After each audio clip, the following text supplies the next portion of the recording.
technology out of this? Yeah, that's a hard question. And we're actually continually trying to answer that question because it isn't just gender that we're looking at. We're looking at diversity. We're looking at creating empowering experiences that can resonate with a wide variety of people of all ages and races and cultures and locales. So, you know, when you think about how do you build technology that can solve for impact, that might be one of the hardest things to do, right? And I think probably you're all maybe grappling with some element of this. One of the things I found in the work that I've done in thinking about social change and, you know, large-scale systemic issues is that sometimes it's not neat and clean.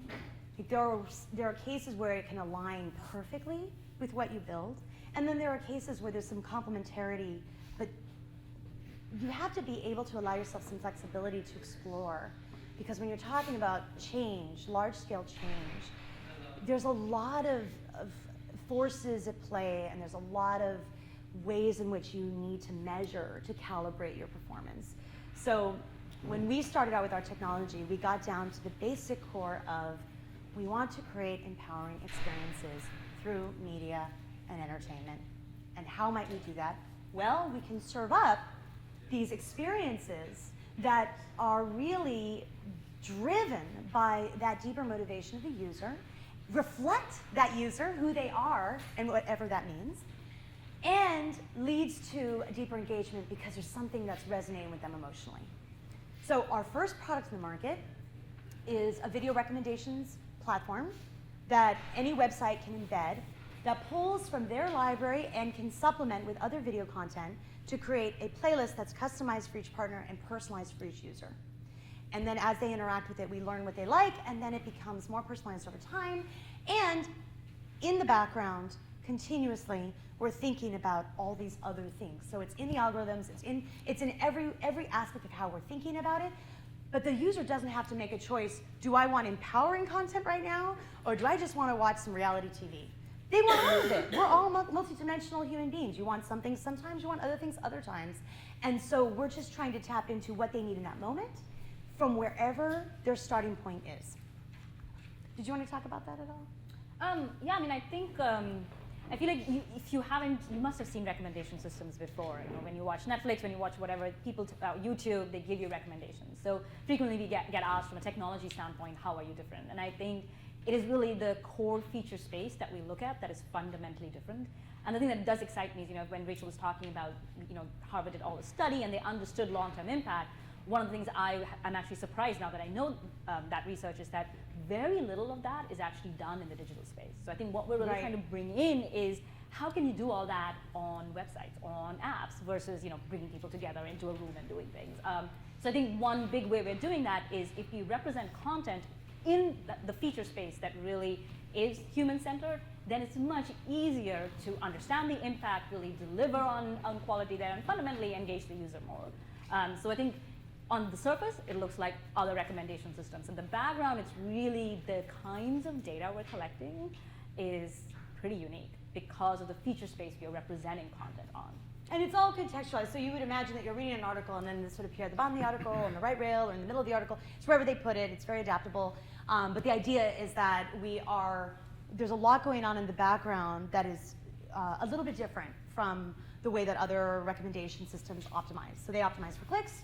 And sometimes, by the way, those thumbnails represent women in really negative ways too, by the way. I'm just going to say that. So what we think about are what are the ways that we can create an experience that takes the work out of discovery, appeals to a deeper driver behind why someone's watching or reading, and at the end of the day, is an empowering experience. So we're still pretty new. So yes? Oh, sorry. Also doing video recommendations based on text? Oh yeah, there's a lot of, yes, yes, absolutely. But we are doing text to video recommendations, but we're only working in the space of video. Yes? So I was wondering, have you checked how much percent of the readers of reading the article will actually click down the video and to really watch it? Yeah, so actually I have that data. Here. So on average, we have about a 7% click-through rate and a 6% view rate. that drop-off is generally due to latency and other factors. But we pretty instantly, double time on site. And what we found, which was really remarkable, is that 25% of people who watch a video through our platform come back in less than 7 days and watch more videos. And we also have a plugin that comes in after the video completes. It's a post-roll related video plugin. And with that plugin, we found that for every person that finishes the video, they watch an additional 4 videos in the same session. So it's actually a pretty immediate spike. I think your question is pretty important because that's actually the challenge that publishers are facing themselves, which is how do they convert their readers into viewers, because video is actually way more monetizable than text content. So that's kind of the problem they are grappling with too. One of the reasons they actually like us is we higher help, CPMs. Yeah, I mean, we help educate readers that videos exist. Because frequently, people have been reading text on the internet for so long, they forget that you can also get videos too.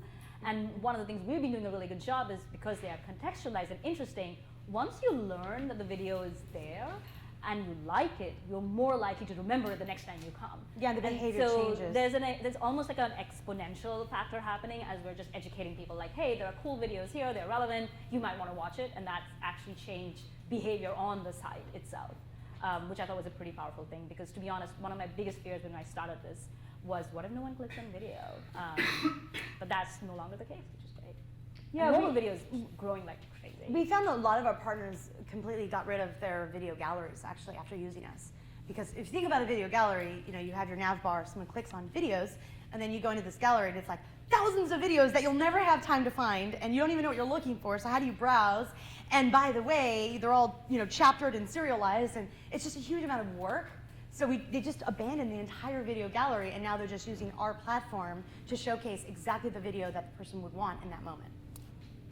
This is an example of a branded implementation where Nike wanted to get a message of empowerment around, just go out there and go play ball. And it's a story, it's actually a really amazing video about female athletes and what they had to overcome to become a professional athlete.